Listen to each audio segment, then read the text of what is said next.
సనాతన సంస్కృతికి స్వాగతం. ధర్మం అంటే ఏమిటి? ఇది క్లిష్టమైన ప్రశ్న. వెంటనే వివరించి చెప్పటానికి కుదరని గంభీరమైన ప్రశ్న. ఎందుకంటే ధర్మం అనే రెండక్షరాల శబ్దానికి చాలా లోతు ఉంది, చాలా సంక్లిష్టత ఉంది, చాలా విశాలత ఉంది. ధర్మంతో సాక్షాత్ భగవత్ ప్రణీతం. ధర్మాలనియు సాక్షాత్ పరమాత్మ నుండి లభించాయి. ధరించున్నది కాబట్టి ధర్మము అని ధర్మ శబ్దానికి ఉత్పత్తి అర్థము. ధర్మము రెండు రకాలు. ఒకటి సామాన్య ధర్మము, రెండవది విశేష ధర్మము. ధృతి క్షమ దమోస్తేయం శౌచమింద్రియ నిగ్రహ హ్రీర్విదాసిత్యం అక్రోధ ఏతద్ ధర్మస్య లక్షణం. ధృతి, క్షమ, దమం, ఆస్తేయం, శౌచం, ఇంద్రియ నిగ్రహం, హ్రియ, సిగ్గు, విద్య, సత్యం, ఆక్రోధం, ఈ 10 లక్షణాలు ఉన్నదే ధర్మం అని శాస్త్రం చెబుతోంది. ధృతి అనగా దృఢ సంకల్పం. మానవుడు ఏదైనా పని ప్రారంభిస్తాడు.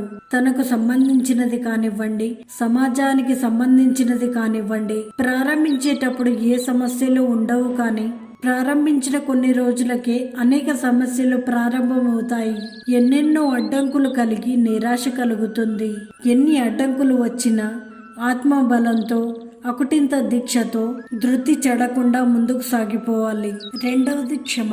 మనిషి ఏ విషయంలోనైనా, ఏ పనిలోనైనా ఓర్పు కలిగి ఉండాలి. క్షమాగుణం ఉండాలి. ప్రతి దానిని, ప్రతి వారిని, ప్రతి విషయాన్ని క్షమాశక్తితో ఎదుర్కొనాలి. కోపగించుకోకూడదు. ఓర్పు గుణం ఉన్నవారిని ఏ శక్తులు ఏం చేయలేవు. దమం అనగా శ్రద్ధ. మనం ఒక పని చేసేటప్పుడు మన మనస్సు సంపూర్ణంగా ఆ విషయంలోనే లగ్నం కావాలి. ఒక పని చేస్తూ మరొక దాని గురించి ఆలోచించకూడదు. ఏ విషయంలోనైనా సరే, చదువుతున్నా, వింటున్నా, పని చేస్తున్నా, మాట్లాడుతున్నా మనసును ఏకాగ్రత పోనివ్వకుండా ఉండాలి. నాలుగవది అస్థేయం. తనకు తెలియని విషయాలను తాను తెలుసుకొనలేక, పెద్దలు పూర్వీకులు చెప్పిన దానిని అంగీకరించక, స్వతంత్ర నిర్ణయం తీసుకొనలేక, నిరాశగా, నిర్వికారంగా, నియమరహితుడిగా ఉండకూడదు. ఐదవది శౌచం అనగా పవిత్రం. మనిషి ఎల్లప్పుడూ మనసును, మాటను, శరీరాన్ని, ఆలోచనను, సంసారాన్ని, ఇంటిని, పరిసరాన్ని, ధరించే వస్త్రాలను పరిశుభ్రంగా, శుచిగా ఉంచుకోవాలి. మనసు స్వచ్ఛంగా ఉండాలి. మనిషి స్వచ్ఛంగా ఉండాలి. ఆరవది ఇంద్రియ నిగ్రహం. చదువు ఉన్నా, సంపదలు ఉన్నా, కీర్తి ఉన్నా, బలం ఉన్నా, ఇంద్రియ నిగ్రహం లేని వానికి ఏదో ఒక రోజు పతనం తప్పదు. కాబట్టి మనసును దాని ఇష్టానికి దాన్ని వదిలివేయకుండా మన చెప్పు చేతుల్లో ఉంచుకోవాలి. మనసును గెలిచిన వాడు దేవేంద్రుడినైనా గెలుస్తాడు. మనసును తమ చెప్పు చేతుల్లో ఎవరుంచుకుంటారో వారిని భూత ప్రేతాలు గాని, దెయ్యాలు గాని, యక్ష కిన్నర కింపురుషులు గాని, గ్రహాలు గాని, రోగాలు గాని, కష్ట సుఖాలు గాని, మరణం గాని వశంలో ఉంటాయి. కాబట్టి మనసును, మాటను, దృష్టిని, శరీరాన్ని, చేతలను అదుపు చేయాలి. హరియహ, సిగ్గు, ప్రతి విషయానికి సంకోచించడం, అనుమానపడటం, తనను తాను తక్కువగా భావించటం చేయరాదు. ఎనిమిదవది విద్య. మానవునికి ఆహారం ఎంత ముఖ్యమో వివేకం కూడా అంతే ముఖ్యం. వివేకవంతుడు కావాలంటే విద్యావంతుడు కావాలి. శాస్త్రాలు, పురాణాలు, ఇతిహాసాలు విన్నంత మాత్రానని సిద్ధించదు. విన్న విషయాలను స్వానుభవానికి మళ్లించుకోవటానికి మనిషికి విద్య కావాలి. విద్యా విహీన పశు అని ఆర్యవాణి. మనిషిగా పుట్టి మట్టి బొమ్మగా జీవితం గడపకూడదు.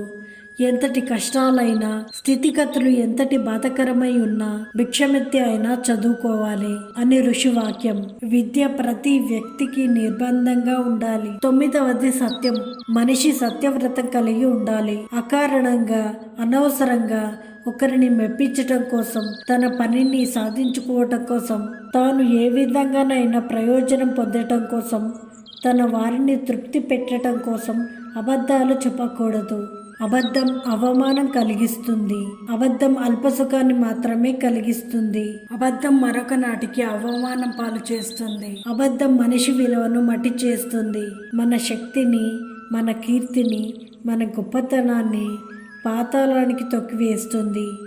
కాబట్టి సత్యధర్మాన్ని వదలకూడదు. అక్రోధం, కోపాన్ని జయించటం, పగ, హింస, కోపం, ప్రతీకార మనస్తత్వం ఇవన్నీ మనిషిని పతనావస్థకు నెడతాయి. పగ, ప్రతీకారాలు మనిషిని అశాంతికి గురిచేసి అనారోగ్యాన్ని కలిగిస్తాయి. తన అభివృద్ధికి తానే ఆటంకంగా నిలవాల్సి వస్తుంది. తనను కన్నవారికి, తాను జన్మనిచ్చిన వారికి, తనను నమ్మి బ్రతికే వారికి అన్యాయం జరుగుతుంది.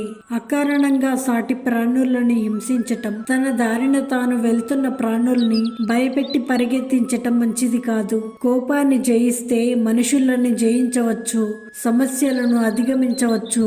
కోపం ఎప్పుడు మనకే నష్టాన్ని కలిగించి ఎదుటి వారికి లాభాన్ని కలిగిస్తుంది. కోపం ఆత్మీయులను దూరం చేస్తుంది. కోపం భవిష్యత్తును ఛిద్రం చేస్తుంది. కోపం జీవితాన్ని పతనం చేస్తుంది. కోపాన్ని ఎప్పుడూ అదుపులో ఉంచుకోవాలి. విశేష ధర్మాలు, విజ్ఞానాన్ని దాచుకోకుండా బోధించటం గురుధర్మం. భయభక్తులతో విద్య నేర్చుకోవటం శిష్య ధర్మం. న్యాయ మార్గంగా సంపాదించి సంసారాన్ని పోషించటం యజమాని ధర్మం. భర్త సంపాదనను సక్రమంగా పెట్టి గృహాన్ని నడపటం భార్య ధర్మం. సైనికుడిగా ఉండి దేశాన్ని, ప్రజలను కాపాడటం సైనిక ధర్మం. వృద్ధులైన తల్లిదండ్రుల్ని ఆదరించి పోషించడం పుత్రధర్మం. తాను జన్మనిచ్చిన బిడ్డల్ని ప్రయోజకుల్ని చేయటం తండ్రి ధర్మం.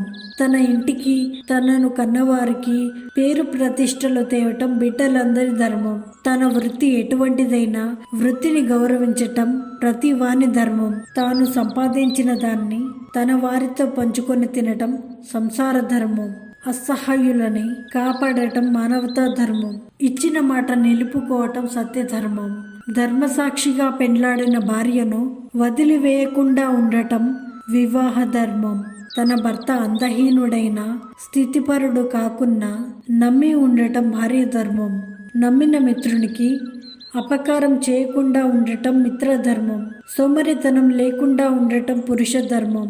ధర్మో రక్షతి రక్షితః. ధర్మాన్ని నువ్వు రక్షిస్తే ధర్మం నిన్ను సర్వదా రక్షిస్తూ ఉంటుంది. నీవు ఎప్పుడు ధర్మాన్ని నిర్లక్ష్యం చేస్తావో ధర్మం నిన్నెప్పుడూ రక్షించదు. ధర్మాన్ని నమ్మాలి, ధర్మాన్ని ఆచరించాలి, ధర్మాన్ని ఆశ్రయించాలి, ధర్మాన్ని గౌరవించాలి, ధర్మ మార్గాన నడవాలి.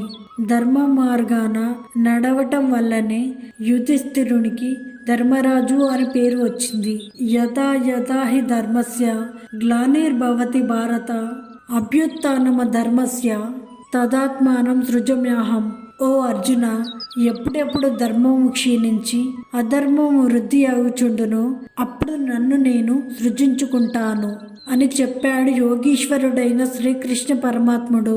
పాండవులు ధర్మపారాయణులు కాబట్టే శ్రీకృష్ణుడు పాండవ పక్షాన నిలిచి వారికి సహకరించాడు. అధర్మ పరులను అధర్మంతో ఎదుర్కొనవచ్చు, తప్పు కాదు. కానీ ధర్మపరులను అధర్మంతో దెబ్బతీయకూడదు. ఇది చాలా పాపకార్యం. బౌద్ధమత ప్రచారకులు దాన ధర్మంతో జీవిస్తూ ధర్మ ప్రచారం చేస్తున్నారు. బుద్ధం శరణం గచ్చామి, ధర్మం శరణం గచ్చామి, సంఘం శరణం గచ్చామి. నేను బుద్ధుని శరణు పొందుతున్నాను. బుద్ధ అనగా పాలి భాషలో జ్ఞానం అనే అర్థం. నేను జ్ఞానాన్ని శరణు పొందుతున్నాను, నేను ధర్మాన్ని శరణు పొందుతున్నాను, నేను సంఘాన్ని శరణు పొందుతున్నాను అంటూ ధర్మయానం చేస్తూ ఉంటారు. ధన్యవాదాలు.